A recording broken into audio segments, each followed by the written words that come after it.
sacerdoce, chers religieuses et religieuses, chers fidèles laïcs de l'Église de Jésus-Christ qui est à Kolda, invités à une marche synodale sous le signe visible de la présence du Christ ressuscité, toujours dans la dynamique de la phase de sensibilisation de notre synode diocésain en cours, j'ai la joie, à la suite des catéchèses de certains de mes confrères, de vous entretenir aujourd'hui sur le thème de la parole de Dieu. De fait, l'Église, notre mère, a toujours vénéré les Saintes Écritures comme elle le fait pour la Sainte Eucharistie.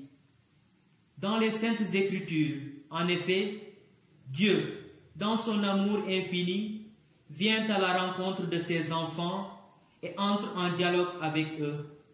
C'est dire que la force et la puissance que recèle la parole de Dieu sont si grandes qu'elles constituent pour l'Église son point d'appui et de vigueur, et pour les enfants de l'Église la solidité de leur foi, la nourriture de leur âme et la source pure et permanente de leur vie spirituelle. Ainsi, la parole de Dieu apparaît-elle comme le miroir où l'Église, en son cheminement terrestre, contemple Dieu dont elle reçoit tout jusqu'à ce qu'elle soit amenée à le voir face à face. Il s'agit là d'une question assez vaste qu'une catéchèse comme celle à laquelle je m'engage ne saurait épuiser. C'est pourquoi, dans un souci de méthode, je voudrais vous proposer le schéma que voici. Nous parlerons d'abord de l'importance de la parole de Dieu. Ensuite, nous nous intéresserons au dimanche de la parole de Dieu. Enfin, l'importance de la table de la parole nous occupera. Comme source, nous nous appuierons principalement sur la Bible de Jérusalem, le Concile Vatican II, la lettre apostolique en forme de motu proprio Aperuit Illis du pape François et la présentation générale du lectionnaire romain.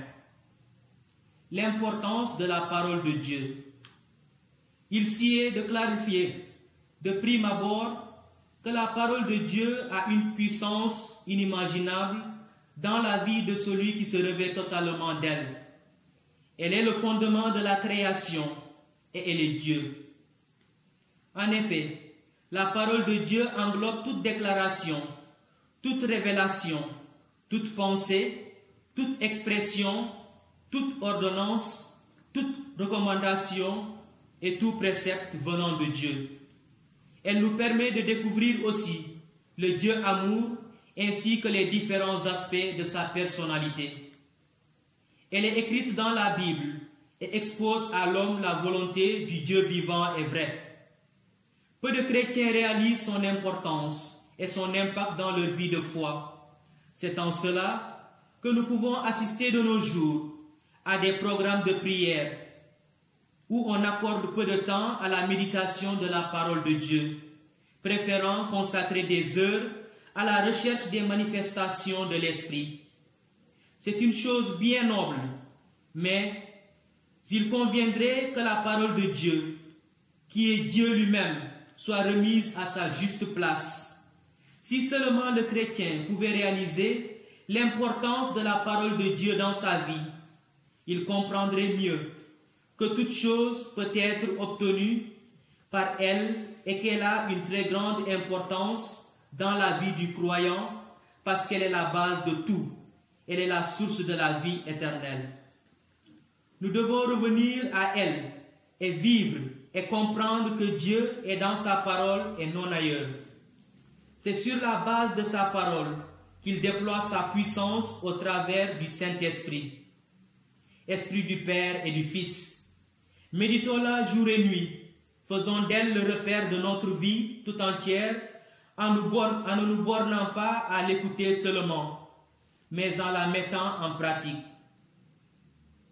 Elle est, pourrait-on dire, le miracle des miracles, un Dieu qui parle. Ne nous y méprenons surtout pas. Apprécions ce miracle à sa juste valeur en nous gardant de tomber dans le piège de tous ces miracles divers et variés qui de nos jours font polémique. Le dimanche de la parole. C'est le 30 septembre 2019, à l'occasion de la fête de Saint Jérôme, patron des amoureux de la Bible, que le pape François, par un motu proprio, aperuit illis, autrement dit, il leur ouvrit l'intelligence au sens de l'écriture sous-entendue, institua le dimanche de la parole. Ainsi, désormais, chaque troisième dimanche du temps ordinaire, les communautés chrétiennes sont invitées par sa sainteté le pape François à célébrer la parole de Dieu. Cette initiative n'a pas manqué de susciter bon nombre d'interrogations. Un dimanche par an, mais que fait-on les autres dimanches? En tout état de cause, le pape fait confiance aux communautés pour savoir mettre à profit une journée particulière qui permette de prendre conscience davantage de ce qui est vécu lors de nos célébrations. Recevoir la parole de Dieu comme un don efficace sans l'accueil duquel nous ignorons le Christ lui-même, parole de Dieu faite chair. Mais pourquoi donc un dimanche de la parole? Concrètement, le pape suggère de vivre ce dimanche comme un jour solennel. Il s'agira d'introduire le texte sacré de manière à rendre évidente à l'Assemblée la valeur normative que possède la parole de Dieu. Voilà pour nous une occasion privilégiée de souligner la valeur sacrée de la parole de Dieu, sa place dans le quotidien des croyants, son lien avec les autres sacrements et en particulier l'Eucharistie, l'importance de sa proclamation et de sa prédication. De plus, à travers cette célébration du dimanche de la parole, le souverain pontife voudrait que nous renforcions notre unité, qui, faut-il le rappeler, est le fruit de la parole. Unité des communautés entre les chrétiens qui vivent déjà la semaine de prière pour l'unité des chrétiens et avec les juifs qui partagent une large part de notre patrimoine historique. L'importance de la table de la parole. La mise en valeur de la parole de Dieu dans la liturgie de l'Église catholique a toujours été une préoccupation majeure, plus particulièrement lors du Concile Vatican II. Il faut préciser que cette réforme s'appuyait sur un mouvement déjà bien présent dans l'Église catholique des années précédant le Concile. Il n'est donc pas surprenant qu'on concile les constitutions sur la révélation divine, Dei Verbum, et sur la liturgie, Sacrosanctum Concilium, chante la même antienne, c'est-à-dire remettre les fidèles au contact direct des Écritures qui nourrissent et fortifient leur foi et leur communion à Dieu. Si nous partons du principe selon lequel toutes les actions et tous les symboles reçoivent leur signification de la Sainte Écriture, nous découvrirons aisément le lien intrinsèque entre la Sainte Écriture et les sacrements. Un lien qu'il est urgent de redéfinir et d'approfondir, puisque les fidèles ne perçoivent pas toujours l'unité entre les gestes et la parole. En effet, la liturgie de la parole est un élément décisif dans la célébration des sacrements de l'Église. Cette assertion ne fait que corroborer l'unité que la parole et les sacrements forment dans le ministère de l'Église.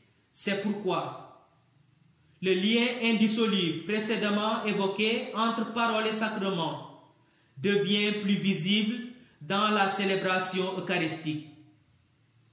En réalité, la parole de Dieu se fait chair sacramentelle dans l'événement eucharistique. Et l'Eucharistie, pour sa part, nous ouvre à l'intelligence de la Sainte Écriture, pendant que la Sainte Écriture illumine et explique le mystère eucharistique et vice-versa. L'une sans l'autre est incomplète et incomprise. Cependant, une question mérite d'être posée. Quelle est l'unité entre la réalité du mystère et sa signification? Voilà qui nous plonge dans la sacramentalité de la parole, après que nous nous sommes arrêtés un tant soit peu sur le caractère performatif de la parole de Dieu dans l'action sacramentelle et la relation entre parole et Eucharistie. La sacramentalité de la parole de Dieu prend sa source dans le mystère de l'incarnation. Le Verbe s'est fait chair. Elle renverrait par similitude à la présence réelle du Christ dans les saintes espèces, c'est-à-dire le pain et le vin. Aussi, faut-il tout de même reconnaître et admettre qu'autant le Christ est présent dans les saintes espèces, autant il est dans la parole proclamée, et c'est lui qui nous enjoint de l'écouter. Il convient de préciser que, parmi les canons utilisés dans la célébration permettant à la parole de Dieu d'être accessible à tous, le lectionnaire occupe une place prééminente. Il convient